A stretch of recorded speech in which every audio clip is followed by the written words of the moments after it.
रामकृष्ण हरी आमचं गाव आमचा पारायण सोहळा या कार्यक्रमासाठी आज आपण मान तालुक्यातील डंगेरवाडी या ठिकाणी आलेलो आहोत. आज डंगेरवाडी हे गाव थदाळे गावच्या हद्दीत आहे आणि श्री शंभू महादेवाच्या मंदिरामध्ये अखंड हरिनाम सप्ताह सुरू केलेला आहे. केव्हा हा अखंड हरिनाम सप्ताह सुरू केलेला आहे, केव्हा हा अखंड हरिनाम सप्ताह सुरू केलेला आहे, काय त्या पाठीमागची संकल्पना आहे, त्याचबरोबर गावात कसे बदल होत गेले अशी विविध माहिती आज आपण डंगेरवाडी ग्रामस्थ आणि भाविकांच्याकडून घेणार आहोत. रामकृष्ण हरी महाराज. रामकृष्ण हरी. नाव सांगा पहिल्यांदा तुमचं. गुलाबराव गंगाराम गोरे. महाराज, आपल्या गावामध्ये किती वर्षापूर्वी सप्ताह सुरू केलेला आहे? 21 वर्षापूर्वी. काय संकल्पना होती त्यावेळेला? परमार्थाची आवड होती म्हणून सप्ताह सुरू केला. आणि आज 21 वर्ष तुम्ही पारायण आम्ही चालू ठेवलंय. बर, काय आपल्या गावाला वेगवेगळे कुठले महाराज वगैरे आतापर्यंत आलेले नामांकित? बरेच नामांकित लोक महाराज येऊन गेले. कोण कोण होते ते? सगळ्याचे नाव मला काय आठवत नाहीत. तरी मी सांगतो. संकेत महाराज यादव, सागर महाराज बोराटी, अशी विविध नामांकित माणसं आज आपल्या पारायण सोहळ्याला येऊन गेलेले आहेत. धन्यवाद. रामकृष्ण हरी महाराज. महाराज, आज तुम्ही पहिल्यांदा तुमचं नाव सांगा. मी हरिभक्ती परायण जालिंदर महाराज दायगुडे, तालुका खंडाळा, जिल्हा सातारा. बर महाराज, आज तुमच्याकडे व्यासपीठ चालक म्हणून फार मोठी जबाबदारी आहे. तर काय जबाबदारी असते ते? ज्ञानेश्वरी पारायण सप्ताहामध्ये प्रत्येक कार्यक्रम वेळेमध्ये चालू करण्याची जबाबदारी, प्रत्येक कार्यक्रम पार पाडण्याची जबाबदारी. जिथं कमतरता असेल तिथं गावकऱ्यांच्या सहकार्याने ती कमतरता भरून काढून पारायणाची जेवढ्या उत्साहामध्ये पारायण चांगल्या प्रकारे पारायण करता येईल तेवढ्या पद्धतीनं प्रत्येक कार्यक्रम व्हावा. त्याचप्रमाणे ज्ञानेश्वरीचं संपूर्ण पारायण आम्ही या 7 दिवसामध्ये करत असतो. महाराज, खरं तर तुमच्यासाठी अजून एक प्रश्न आहे. तुम्ही वेगवेगळ्या भागात जात असता, ग्रामीण भागामध्ये. या सप्ताहाच्या माध्यमातून काय तुम्हाला बदल जाणवत होते गेली किंवा कसं बदल वाटतायत? नाही, आतापर्यंत अनेक ठिकाणी कार्यक्रमाला जात असताना प्रत्येक भागामध्ये जसं जसं पारायणाचे दिवस वाढत जातील, जसे जसे पारायणामध्ये चांगले विचार ऐकायला मिळतील, तसं तसं माणसाची बुद्धी बदलत जाते. माणसं चांगल्या मार्गाने वागायला सुरुवात करत असतात. त्याप्रमाणे व्यसनाधीन झालेला तरुण आहे, तो तरुण व्यसनापासून मुक्त होतो आणि आपलं चांगल्या पद्धतीनं जीवन जगतो. हा चित्र तुम्हाला आता अनेक वर्ष पारायणाचं कीर्तनाच्या माध्यमातून जात असताना चित्र दिसलेलं आहे. धन्यवाद.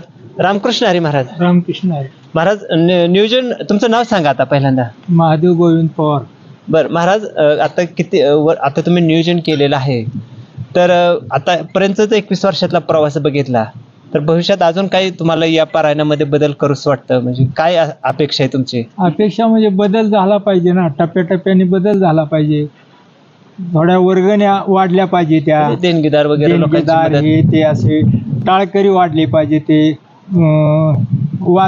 वाचनकार वाढले पाहिजे, ते असं वाढ झाली पाहिजे. तरी पण 21 वर्षातला प्रवास बघितला तर ह्याच्यात वाढ होताना तुम्हाला दिसते आता? म्हणजे भरपूर वाढ झाली.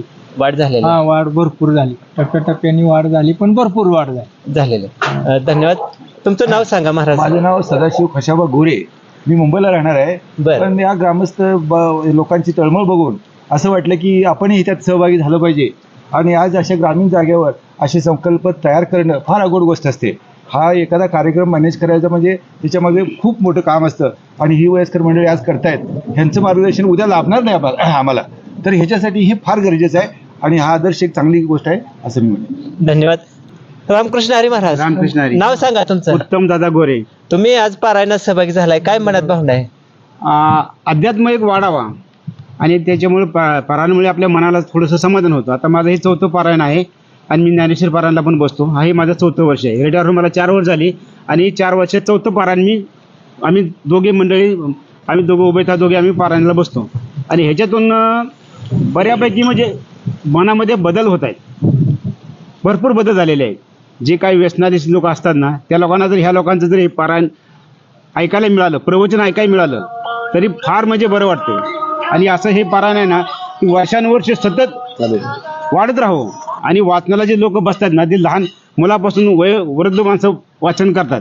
त्याच्यामध्ये जास्ती वाढ व्हावी अशी काय अपेक्षा आहे अशी अपेक्षा आहे. धन्यवाद. रामकृष्ण हरी महाराज. महाराज तुमचं नाव सांगा पहिल्यांदा आता. माझं नाव हनुमंत ज्योती जगदाळे. बरं, नोकरी काय, व्यवसाय, शेती काय करत होता काय? नोकरी शिक्षक होतो अगोदर, बर नंतर आता शेती करते 13 वर्ष. बर. आता आपल्या गावात आता तुम्ही नोकरी रिटायर शिक्षक झालाय वगैरे, 21 वर्ष पारायणाला झालेले आहेत. काय बदल जाणवला तुम्हाला? बराचसा इतके बदल वर्ष आहे. बराचसा बघताय बदल तुम्ही. आहे. कारण आमचं एक तर ग्रामीण भाग आहे. त्या ग्रामीण भागामध्ये लोक अडाणी असतात आणि त्या अडाणी असल्यामुळे लोकांच्या मध्ये जी एक अंधश्रद्धा होती ती अंधश्रद्धा निघून गेली आणि जी सेंद्रिय दैवत होती त्याविषयीची भावना त्यांच्याकडून निघून गेली आणि संतांच्या अभंगातील जो एक भावार्थ आहे तो भावार्थ त्यांनी मनामध्ये घेतला आणि त्याप्रमाणे त्यांनी वागणूक चालू केली. त्याशिवाय दुसरं महत्त्वाचं म्हणजे गावामध्ये फार मोठे सण नसतात ग्रामीण भागात. मग हा एक उत्सव आमच्या गावामध्ये सगळे एक दिलाने एक मनानं करत असतात. कारण संपूर्ण गाव या कार्यक्रमासाठी उपस्थित राहत असतो. महिला उपस्थित राहतात, पुरुष उपस्थित राहतात, शिवाय लहान मुलं उपस्थित राहतात. त्यामुळं या कार्यक्रमाला अतिशय शोभा येते आणि गावाची एकी आहे ती एकी दिसून येते. याशिवाय जी आज तरुण पिढी जी आहे ती तरुण पिढी व्यसनाधीनकडे वळलेली आहे. परंतु आमच्या गावामध्ये या पारायणापासून तरुण पिढी बाजूला झालेली आहे. तरुण पिढी व्यसनाधीन नाही आणि पूर्णपणे गावातील तरुण पिढी आज आपापल्या प्रपंचात मग्न आहे. याशिवाय बरेचसे आमच्या या पारायणामुळे माळकरी वाढलेले आहेत आणि माळकरी वाढल्यामुळे त्यांच्या मनात आपापच भावना निर्माण झालेली आहे चांगल्या प्रकारची. धन्यवाद. आमचं गाव आमचा पारायण सोहळा या कार्यक्रमासाठी सर्व डंगरवाडीकर ग्रामस्थांनी वारकऱ्यांनी मानदेश भूषणशी बोलताना विविध माहिती दिलेली आहे. सर्वांना धन्यवाद. आणि काय अपेक्षा आहे तेही मानदेश भूषणशी बोलताना व्यक्त केले जातात. रामकृष्ण हरी. अखंड हरिनाम सप्ताहाच्या शंभू महादेवाच्या मंदिरात सुरू आहेत. ते शंभू महादेवाचे मंदिर आपल्याला पाहावयास मिळत आहेत. खरं तर मान तालुक्यात 2 डंगरवाडी आहेत. एक खदाळे गावच्या हद्दीत आहे आणि एक मोही गावच्या हद्दीत आहे. आपण जो पारायण सोहळा पाहत आहे ते खदाळे गावच्या हद्दीत असलेल्या डंगरवाडीमधील आहे. आपल्याला कलश पूजनाचा कार्यक्रम पाहावयास मिळत आहे. गावचे वारकरी आणि ग्रामस्थ यांच्या समवेत यांच्या हस्ते कलश पूजन करण्यात आलेले आहे. व्यासपीठ चालक म्हणून जी जबाबदारी पार पाडली होती जलेंद्र दहिगुडे महाराज यांनी. डंगरवाडीकर ग्रामस्थ वारकरी कलश पूजन करीत आहेत. आपण दृश्य पाहत होते कलश पूजनाचं झालेलं आहे. आणि आता टाळ पकवाज आणि विना पूजन कार्यक्रम पाहतोय आपण. टाळ पूजन आणि विना पूजन झाल्यानंतर गळ्यात विना दिला जातो वारकऱ्याच्या आणि अखंड हरिनाम सप्त्याचा शुभारंभ होत असतो. त्यानंतर पंचपदी होत असते.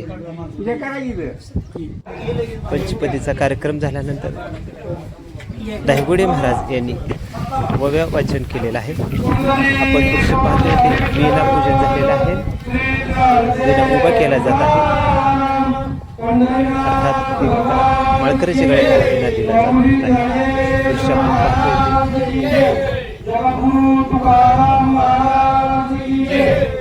विना पूजन टाळपूजन झालेलं आहे आणि आता पंचपदीचा कार्यक्रम पाहतोय आपण.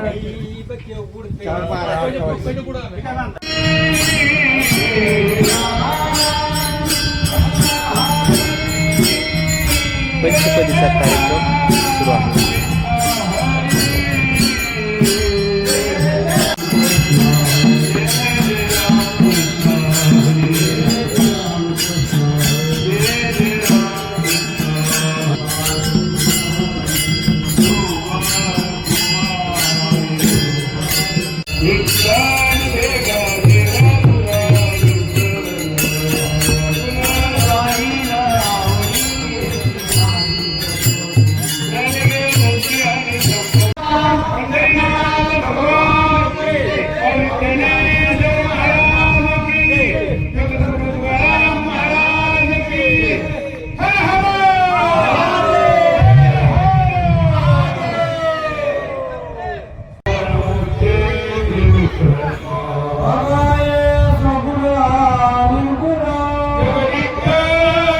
पंचपदीचा कार्यक्रम झाल्यानंतर आता आपल्याला ज्ञानेश्वरी वाचनाचा शुभारंभ झालेला आहे आणि धायगुडे महाराजांनी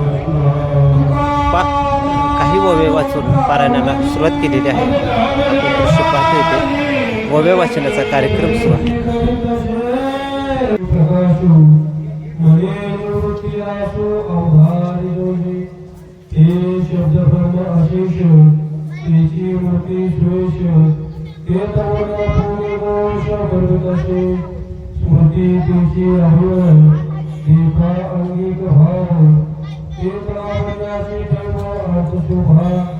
अष्टादश पुराणी तिची